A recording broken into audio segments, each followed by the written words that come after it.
Hello students, मैं हूं पंकज बत्रा और आज के इस वीडियो लेक्चर में हम जो टॉपिक करने वाले हैं तो वो कल के टॉपिक से रिलेटेड है। जैसे कि कल हमने सीखा था बैलेंस ऑफ पेमेंट में करंट अकाउंट हेड को सीखा था।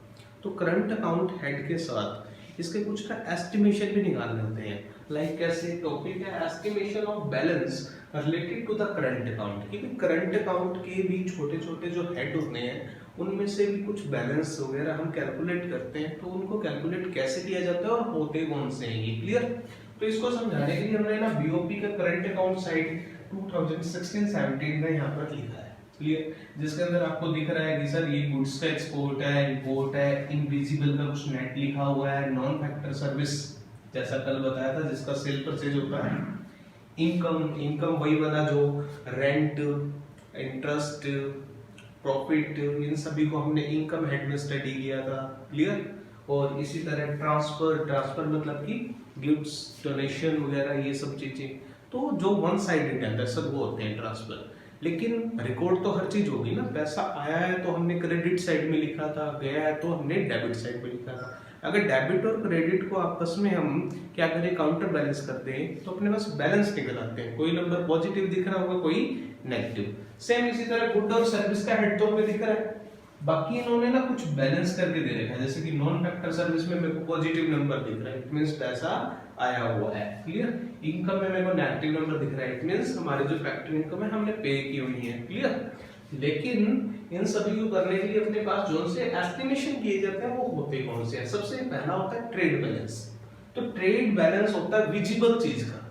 तो विजिबल में एक ही चीज सिखाई थी कि सर गुड्स होता है, तो एक्सपोर्ट ऑफ गुड और इंपोर्ट ऑफ गुड का अगर नेट कर देंगे तो वो क्या होगा, ट्रेड बैलेंस होगा। तो फॉर्मूला सीधा सा है, एक्सपोर्ट ऑफ गुड्स माइनस में import of goods is called BOT, यानी कि बैलेंस ऑफ ट्रेड भी कह देते हैं इसको, यानी कि ट्रेड बैलेंस।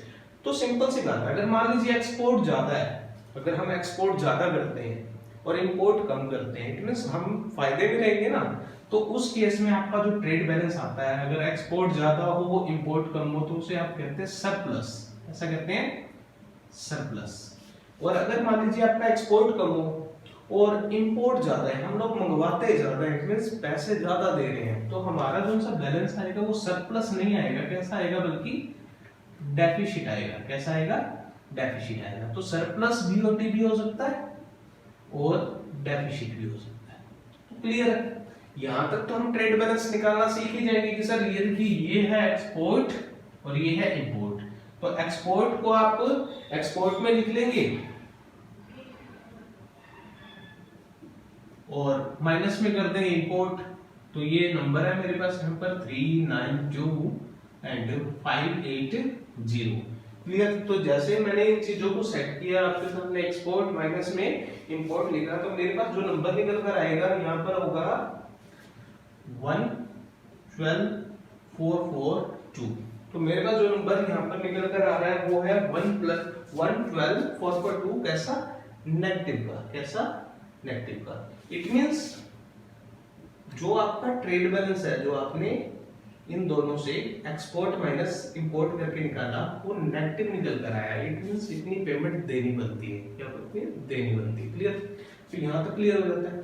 इसके बाद मैंने लिखा कि सर बीओटी निकालना तो बिल्कुल आसान है कि सर ये दो हेड है, एक्सपोर्ट माइनस इंपोर्ट करो तो आपका ट्रेड बैलेंस आ जाता है, ठीक है। फिर आता है गुड एंड सर्विस बैलेंस। तो सर अभी आपने गुड का हिसाब किया है ना, तो जो बैलेंस ट्रेड बैलेंस है, तो ट्रेड बैलेंस जो भी आया वो प्लस में सर्विस। लेकिन सर सर्विस तो दो तरह की होती है, एक तो सर आपने कहा था जिसकी सेल परचेज हो रही है, एक्सपोर्ट इंपोर्ट हो रहा है जिसका, तो जिसका एक्सपोर्ट इंपोर्ट होता है ना वो होती है नॉन फैक्टर सर्विस। कौन सी होती है, नॉन फैक्टर सर्विस। अगर मैं इस वाले फॉर्मूले में ये करता export of goods and non factor service minus में import of good and non factor service, तो जो बैलेंस निकल कर आता वो होता गुड एंड सर्विसेज बैलेंस। तो हमने तो गुड्स का पहले ही कर रखा है, तो आप गुड्स का यहां पुट कर देंगे ट्रेड बैलेंस में, क्लियर।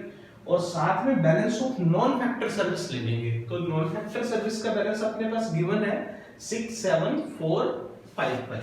तो ये जो नंबर आया था नेगेटिव हमारे पास, क्लियर, उसमें से हम लोग क्या करेंगे, नॉन फैक्टर सर्विस का बैलेंस पॉजिटिव दे रखा है, तो पॉजिटिव है 67 451। तो जैसे ही मैंने ये नंबर प्लेस किए तो आप इसका एस्टिमेशन, जैसे ही इसका एस्टिमेशन लगाएंगे तो आपके पास जो नंबर आएगा वो आएगा -44,987। क्लियर। तो यहां पर मैंने आपको सिखा दी कि सर ट्रेड बैलेंस निकालना हो तो ये दो चीजें बस। ट्रेड बैलेंस कहता है अगर ट्रेड बैलेंस के साथ हमें गुड एंड सर्विस बैलेंस निकालना है तो सर्विस जो इंक्लूड होती है वो होती है जिसका एक्सपोर्ट इंपोर्ट हो रहा हो। इट मींस कौन सी? Non factor service. तो ये हेड इंक्लूड करना है, ये करना है, और तीसरा हेड नॉन फैक्टर सर्विस का। अगर ये वाले तीन हेड इंक्लूड होते हैं तब आता है गुड एंड सर्विस बैलेंस। इसके बाद मैंने लिखा है इनविजिबल बैलेंस। इनविजिबल यानी कि कल जो करंट अकाउंट था उसके दो ही हेड बांटे थे हमने, विजिबल और इनविजिबल। विजिबल को छोड़ दो, सिर्फ इनविजिबल, तो गुड्स को तो छोड़ ही दो, बाकी सब कुछ हमने इनविजिबल हेड पे किया है। लाइक कैसे? हमने factor service, non factor service, और नॉन फैक्टर सर्विस के अंदर हमने इनकम सीखा, कॉम्पनसेशन सीखा, अलग अलग हेड सीखा ना। इन्वेस्टमेंट इनकम क्या देते हैं, रेंट, प्रॉफिट और इंटरेस्ट को। क्लियर। और सीखा था ट्रांसफर। और क्या सीखा था? ट्रांसफर। यानी कि इसके अंदर से पूरी की पूरी टेबल में पहली दो चीजें, क्योंकि ये दोनों कौन सी है? विजिबल है। ये दोनों कौन सी है? विजिबल है। पहली दो गुड्स क्या है? विजिबल है। अगर इन दोनों चीजों को मैं इंक्लूड नहीं करता, इन दोनों चीजों को, तो बाकी जो भी चीजें हैं वो इनविजिबल हेड में आती हैं। किसमें आती है? इनविजिबल हेड में। तो इनविजिबल बैलेंस निकालना हो तो आपने क्या करना है? नॉन फैक्टर सर्विस का बैलेंस, इनकम का बैलेंस और ट्रांसफर का बैलेंस। यानी कि पॉजिटिव पॉजिटिव और ये नेगेटिव। जैसे ही आप इंक्लूड करेंगे तो आपके पास non factor service invisible balance निकल कर आ जाएगा। तो इनविजिबल बैलेंस का पहले ही नेट दे रखा है कि 97147 ही आएगा। तो आप इन तीनों को जैसे ही आप पुट करेंगे तो आपके पास इनविजिबल बैलेंस जो निकल कर आएगा वो क्या होगा? 97147। क्लियर। तो आपने तीनों को लेना है, फर्स्ट इसको, सेकंड इसको और थर्ड इसको, क्योंकि ये तीनों ही इनविजिबल है, गुड्स कैटेगरी में नहीं आते। क्लियर। सीखे। इसके बाद है लास्ट करंट अकाउंट बैलेंस, यानी कि पूरे के पूरे अकाउंट का बैलेंस। तो हमने इतने सारे फॉर्मूले सीखे जिसमें ये सारा कुछ ही इंक्लूड हो जाए वो वाला ले लो, क्योंकि इनविजिबल बैलेंस में हमने बाकी सारा तो हेड ले ही लिया। इनविजिबल बैलेंस में इतना तो हमने शामिल कर ही लिया ना इनविजिबल में। अगर इनविजिबल के साथ साथ विजिबल को जोड़ दिया जाए, it means balance of trade visible होता है। तो विजिबल बैलेंस यानी कि बीओटी, यानी कि बीओटी प्लस में इनविजिबल बैलेंस, यानी कि जो हमने अभी अभी कैलकुलेट कर रखा है 97147, इन दोनों को अगर आपस में ऐड कर देंगे तो आपके पास पूरे करंट अकाउंट का बैलेंस आ जाएगा, जो कि आपका जो करंट अकाउंट का बैलेंस आने वाला है वो आने वाला है -15,296। ये आने वाला है। तो क्यों ये कैसे आया? क्योंकि बैलेंस ऑफ ट्रेड का जो बैलेंस है वो आपका नेगेटिव है यहाँ पे, और यहाँ पर कुछ नंबर है पॉजिटिव। तो बैलेंस ऑफ ट्रेड का जो बैलेंस था वो कितना था?